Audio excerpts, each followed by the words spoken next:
This video is brought to you by Aaron Clary, author of The Curse of the High IQ, all of our wonderful fans on Patreon, and viewers like you. Thank you.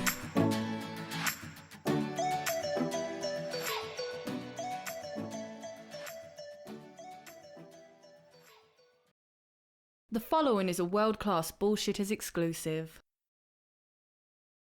If you saw Solo last weekend, and let's be honest, you probably didn't, you know that it's not the worst Star Wars movie ever made, but it's the lowest opening in terms of the box office. With just $143 million worldwide, Solo shocked the world with its limp debut.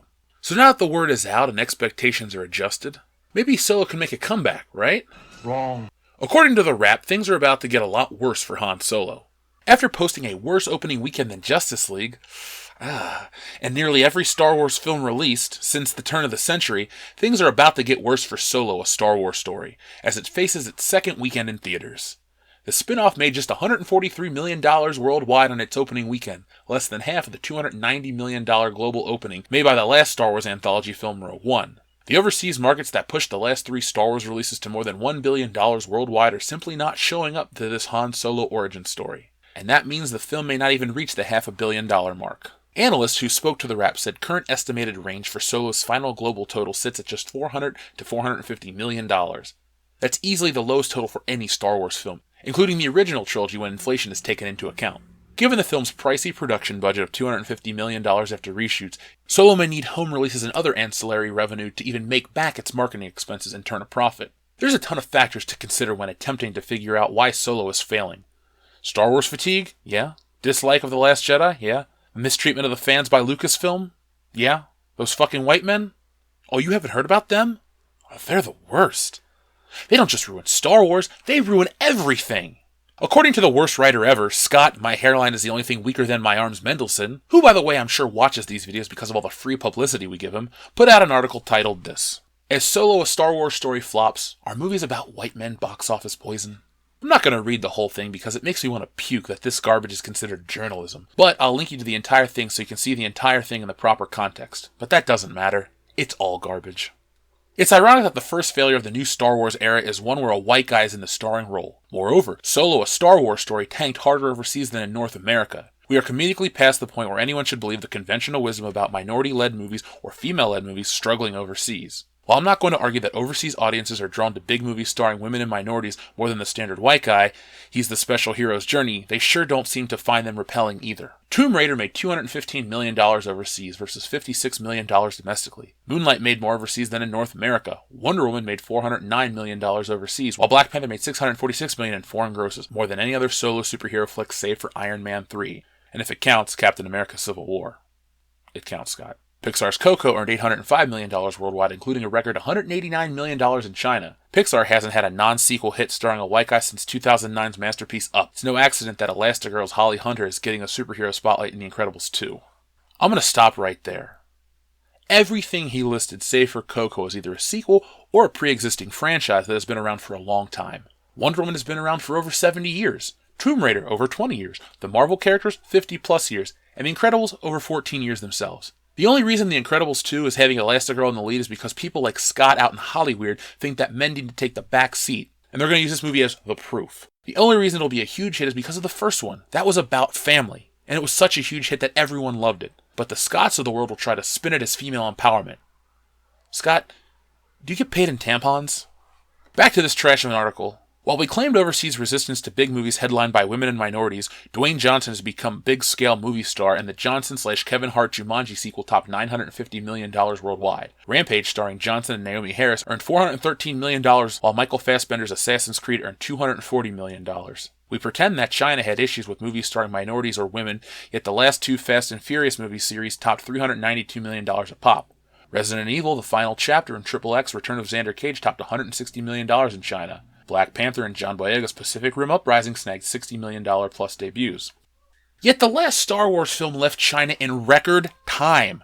A film led by a white woman who can't act, flanked by two minorities, a potato sack, a purple duster, and a flying nun.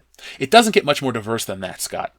It was only the Alden Ehrenreich starring hero's journey origin story featuring Emilia Clarke as the strong independent love interest, Woody Harrelson as the cynical mentor, and Donald Glover as the cooler-than-you black sidekick, which tanked. It was because the world is tired of bad Disney Star Wars films, and Solo is just the victim. Scott, I've been saying it for months, that this would be the next way to spin the current situation in favor of The Last Jedi.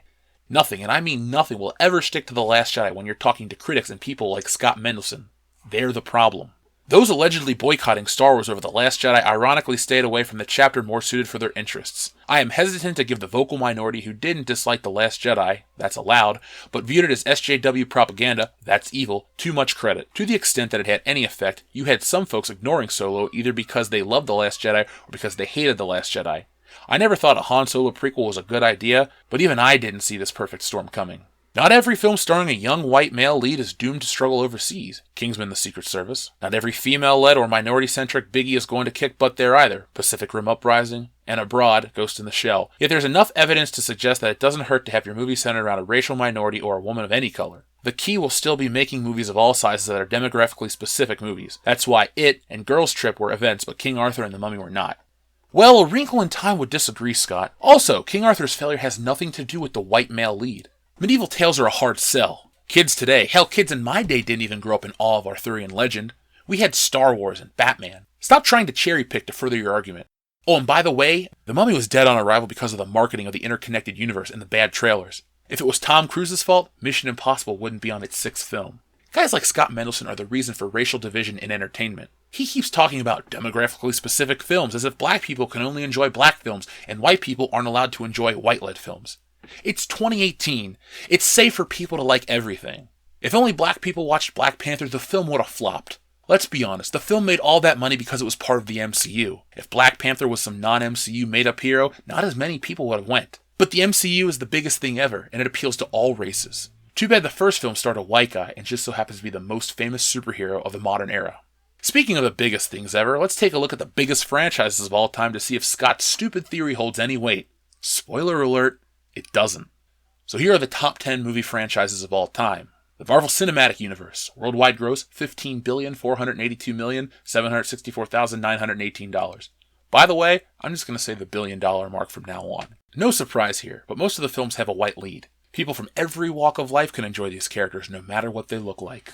Number 2, Star Wars, approximately $9 billion. Again, no surprise. People like Scott Mendelson will try to spin it that the female-led Star Wars films were the most successful without taking inflation into account. Well, with inflation taken into account, the original film, Star Wars, brought in a whopping $1.6 billion domestically. And for those of you who don't know what domestically means, it means in the United States alone. The Force Awakens adjusted is $990 million, and The Last Jedi adjusted is $619 million. So let's stop acting like Rey, Rose, and Kylo Ren are the big money makers of the Star Wars universe. They're just cashing in on the success of Luke Skywalker, Princess Leia, and Han Solo. That's why Disney brought back Harrison Ford, Mark Hamill, and Carrie Fisher. Nostalgia bucks. Number 3, Harry Potter, $8.5 billion. 3 White English Kids. Number 4, James Bond, $7 billion. Nothing is whiter than 007, and people from all over the world have been fans for 55 years. Changing his race to appease idiots will only hurt the franchise.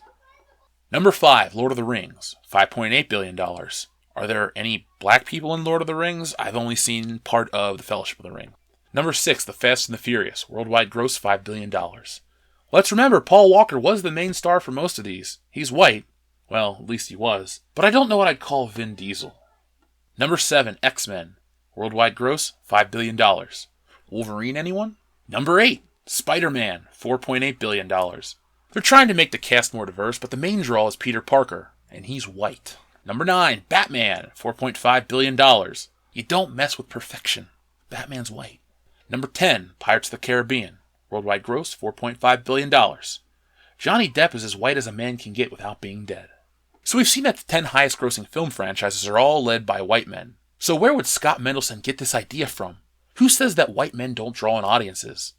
Not audiences. We all come out in droves to see Iron Man, Batman, James Bond, and all the like. But people like Scott would like us to believe otherwise. He's not alone in his misguided beliefs. He's not acting alone. He's virtue signaling to his high priestess, Kathleen Kennedy. She's been trying to infuse personal agendas into Star Wars for years, and the Scott Mendelsons of the world are the enablers. Back in 2016, during the media blitz for Rogue One, Cray Cray KK had this to say: I have a responsibility to the company that I work with. I don't feel that I have a responsibility to cater in some way. I would never just seize on saying, well, this is a franchise that appealed to men for many years, therefore I owe men something. Well, it's one of those reasons why Star Wars is slipping. In an attempt to make Star Wars something it's not, you've alienated the fan base, male and female alike. I have women tell us all the time here on the channel how pissed they are at the mistreatment of Star Wars. All of the characters are abused. That's why I get pissed over the flying Leia scene. That's not Princess Leia. Rian Johnson ruined her. That old Princess Leia spark was gone. But if I'm being honest, how much of that has to do with Carrie Fisher's health? Kathleen Kennedy keeps doubling down too on her female empowerment wars. It's nice that she has beliefs, but this is business and no one gives a shit. These beliefs are what killed the Star Wars brand at the toy store. The mountain of unsold merchandise is the real indicator of the health of a brand. Marvel stuff goes flying off the shelves because both kids and collectors want it. The store exclusives are hard to find. The hobby is strong. Star Wars, on the other hand, is the exact opposite. Stores are practically giving away the merchandise because the money lost on shelf space outweighs the potential profits from the sales. Basically, Kathleen Kennedy is making sure that this is the last generation of Star Wars fans based on her decisions, yet somehow, Lucas, even with the prequels, was able to keep Star Wars alive for 30 years.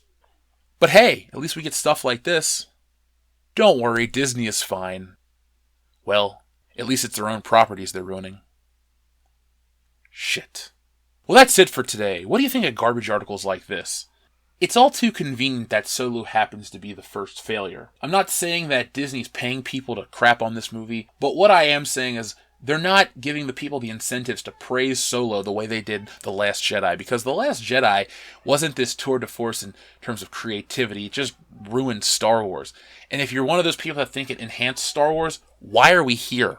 Why are we at this point in the franchise? Because if everybody loved The Last Jedi, we wouldn't be making videos about it. We wouldn't be talking about it. There wouldn't be Last Jedi merchandise being pennied out in stores because people don't want it. It's time to wake up and smell the coffee, people. The Last Jedi has done damage to the Star Wars brand, and now they're just starting to see those results. You see, The Last Jedi coasted in on the goodwill of Rogue One and The Force Awakens. 2 films where they were able to just dupe people into saying, hey, remember this, remember that? Nostalgia, kids. Nostalgia. And you know what? It worked. I can't even deny that it worked. But The Last Jedi came in significantly less, both domestically and overseas. And now Solo is a bona fide flop. There's no way to save it. It's not going to come back anytime soon. And you know what? We can even thank Kathleen Kennedy for the humongous budget, reshoots, all that crap for nothing. You had to fire 2 directors because she wasn't getting what she wanted, yet it was still a lost cause. I'm not saying I can see the future or alternate realities, but I'd put a Duke's brother bet down that that Solo film would have been a bigger hit than the one we got. We got something that was boring, bland, not memorable. The only memorable part was the worst Star Wars character in history, L337, which, leet speak, come on. So it's all too convenient to push this agenda.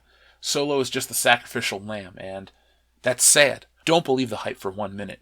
Film franchises, led by white men, aren't box office poison. It's just too convenient that this happens to be the one. So, when James Bond goes on to make $700 million for Bond 25, or more, because those movies go up and down, it just depends on the movie, or when they inevitably make another Spider-Man film and that makes a bunch of money, or Iron Man if they ever do, or the next Batman movie, just remember, Scott Mendelson said that white men are box office poison. And it's funny, if Scott were to take a look in a mirror, he'd realize that he's a white man, and he's journalism poison. Scott, you've made me not even trust Forbes. I know you're an independent writer for Forbes, and your views aren't expressed by Forbes explicitly, but I don't trust anything Forbes put out. I stopped following them on social media. I pretty much blocked them out of my life. Only when you do stupid shit like this do I pay attention to Forbes, and it's not for a positive thing. So whatever you choose to do with that information that you're a white male and that you're poison for journalists out there, do it in peace and do it in silence, because no one cares about you talking about Star Wars anymore. So thanks to all the new subscribers here on the channel, and thanks to all the new patrons. If you haven't joined our Patreon page, $1 a month goes a long way. $5, which is only 17 cents a day, goes even further. You get access to all kinds of awesome stuff. You get a t-shirt, posters, digital content left and right. You can be on the show. We just had our hangout last week. It was a lot of fun. There's all kinds of things to do with the World Class Bullshitters Patreon page. And if you can't afford it, that is not a problem. All you got to do is join our Facebook page, watch the videos, spread the word of World Class Bullshitters, and help us grow. Because we need the people like you. All we're trying to do is make the people in the entertainment business be accountable for the stupid shit they do and say that doesn't really reflect your audience. We never advocate for racism or hatred. All we advocate for them to do is take their heads out of their asses and realize that the people they're trying to appeal to don't exist. So tomorrow night we'll be back with World Class Bullshitters episode 125. It's going to be a live episode because, from now on they're all live, and it's going to be a lot of fun. So bring your questions, get involved, have your voices heard on World Class Bullshitters.